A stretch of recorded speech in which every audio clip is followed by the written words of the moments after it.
In this project, we will consider the effects of colonialism in Uganda and the impact that Idi Amin and Joseph Kony had on both the local population and the surrounding countries.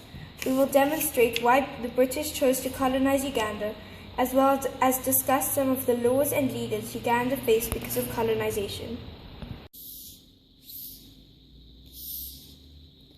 The British Missionary Society had arrived in Uganda in 1877, and within 25 years it had become one of the most successful mission fields in Africa.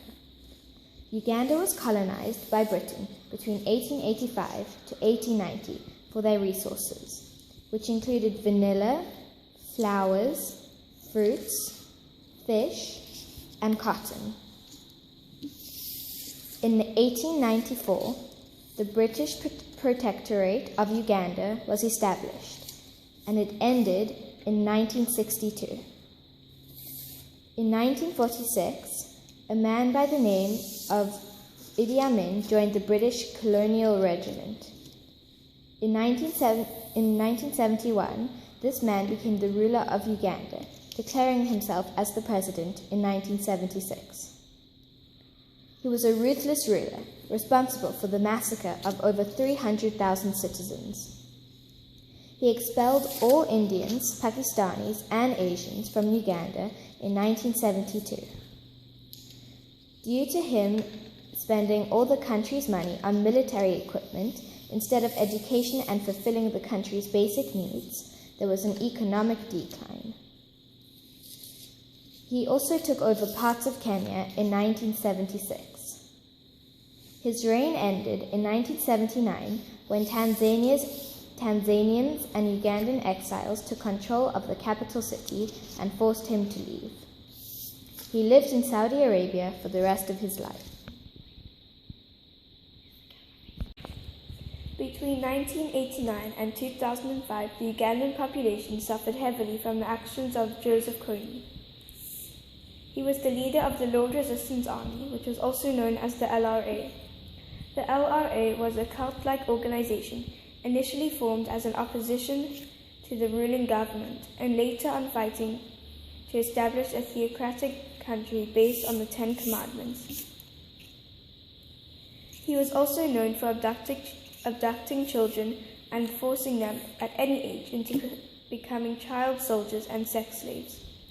In 2005, he was convicted by the International Criminal Court of committing crimes against humanity, including the displacement of 2 million people and the abduction of 66,000 kids. In 1996, Rwanda and Uganda invaded the eastern DRC so that they could root out the remaining committers of the genocide who were hiding there.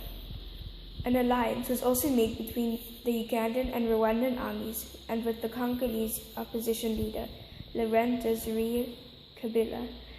They defeated Mobutu Sese Seko and the Congolese army. Kabila then became president. Anti-gay laws were passed on the 20th of December 2013.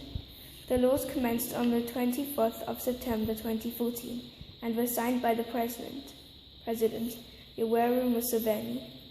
In 2014, the penalty for being gay was a lifetime in prison, but there were not enough people to vote for or against this punishment, and therefore it was quashed.